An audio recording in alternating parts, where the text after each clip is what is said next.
अनुपमा को जैसे ही दिग्विजय की काले राजों और गहरी साजिशों से भरी वह पुरानी डायरी मिलती है, उसका पूरा शरीर कांप उठता है। वह समझ ही नहीं पाती कि जिस इंसान को उसने अब तक एक टूटा हुआ, मजबूर और बेबस व्यक्ति समझकर सहारा दिया था, वही इंसान असल में इतने भयानक अतीत और खतरनाक इरादों को अपने अंदर छुपाए बैठा है। उसके हाथों में थमी वह डायरी केवल कागजों का पुलिंदा नहीं होती, बल्कि एक ऐसा सच होता है जो उसकी पूरी दुनिया को हिला देने के लिए काफी होता है।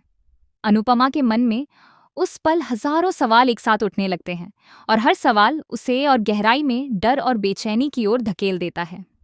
गोवा में सावी कैफे के सील होने की घटना अभी भी ताजा होती है, जहां दिग्विजय पूरी तरह टूट चुका था और अपनी जिंदगी के सबसे बुरे दौर से गुजर रहा था। उसी समय अनुपमा ने बिना किसी स्वार्थ के इंसानियत दिखाते हुए उसका सहारा बनने का फैसला किया था। उसने सोचा था कि हर टूटा हुआ इंसान अगर सही सहारा पाए तो फिर से खड़ा हो सकता है। इसी सोच के साथ उसने दिग्विजय को अपने साथ अहमदाबाद ले आने का निर्णय लिया था। उसका सपना था कि वह न केवल दिग्विजय को एक नई जिंदगी देगी, बल्कि अपनी अनु की रसोई को भी फिर से उसी ऊंचाई पर ले जाएगी जहां कभी वह चमकती थी। लेकिन जैसे ही वह अहमदाबाद पहुंचती है, उसकी जिंदगी आसान होने के बजाय और भी उलझती चली जाती है। कोठारी परिवार और शाह परिवार तक जब यह खबर पहुंचती है कि अनुपमा एक अनजान और संदिग्ध व्यक्ति के साथ रह रही है, तो समाज में तरह तरह की अफवाहें फैलने लगती हैं। लोग अपनी अपनी सोच के अनुसार बातें बनाने लगते हैं। कोई उसे गलत ठहराता है तो कोई उसके चरित्र पर सवाल उठाता है।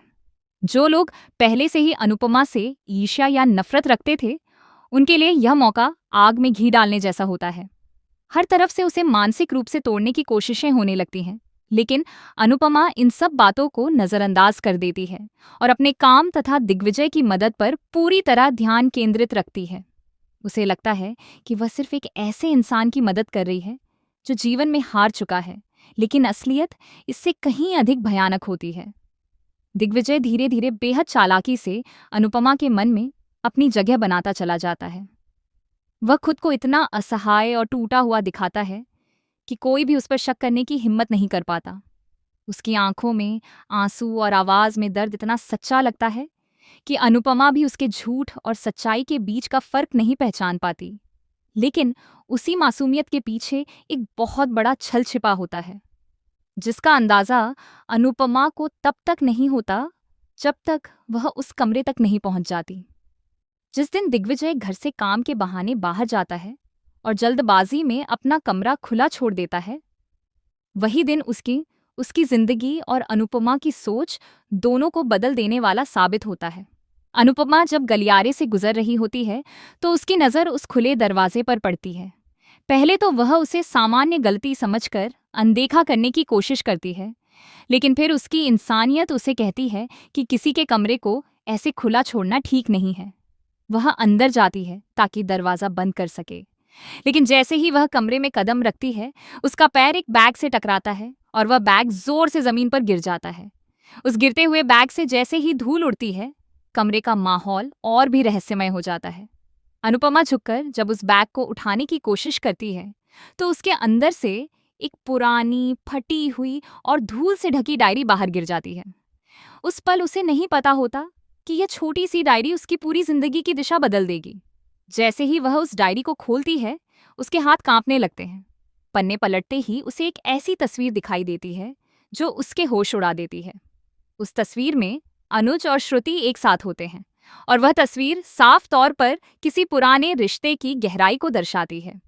अनुपमा के दिमाग में एक के बाद एक सवाल उठने लगते हैं कि आखिर यह तस्वीर इस कमरे में क्यों है और दिग्विजय का इससे क्या संबंध हो सकता है। धीरे धीरे जब वह डायरी के पन्नों को पढ़ती जाती है, तो उसे एहसास होता है कि वह किसी सामान्य व्यक्ति की निजी बातें नहीं पढ़ रही, बल्कि एक ऐसे व्यक्ति के गुनाहों का इतिहास पढ़ रही है जिसने अपने पूरे अतीत को झूठ और धोखे की परतों में छुपा रखा था। हर पन्ना उसके लिए एक नया झटका बनकर सामने आता है। उसके हाथ ठंडे पड़ने लगते हैं और उसकी सांसें तेज हो जाती हैं। उसे याद आता है कि कुछ समय पहले मंदिर में एक महिला को देखकर दिग्विजय अचानक घबरा गया था। उस महिला की शक्ल श्रुति से काफी मिलती जुलती थी। उस समय दिग्विजय का व्यवहार बेहद अजीब था और अनुपमा ने भी यह बात महसूस की थी। लेकिन उसने इसे महज एक संयोग समझकर नजरअंदाज कर दिया था। लेकिन अब वही बातें एक भयानक सच्चाई का रूप लेती नजर आती हैं। जैसे जैसे सच्चाई के परतें खुलती हैं, यह सामने आता है कि दिग्विजय और श्रुति कभी पति पत्नी थे और उनकी एक बेटी भी है जिसका नाम सावी है।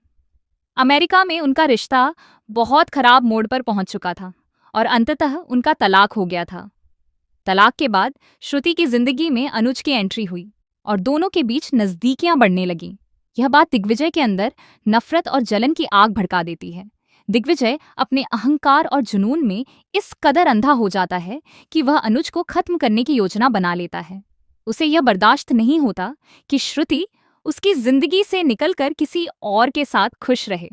इसी जुनून में वह एक ऐसी साजिश रचता है जो अनुज की जिंदगी को पूरी तरह बदल देती है।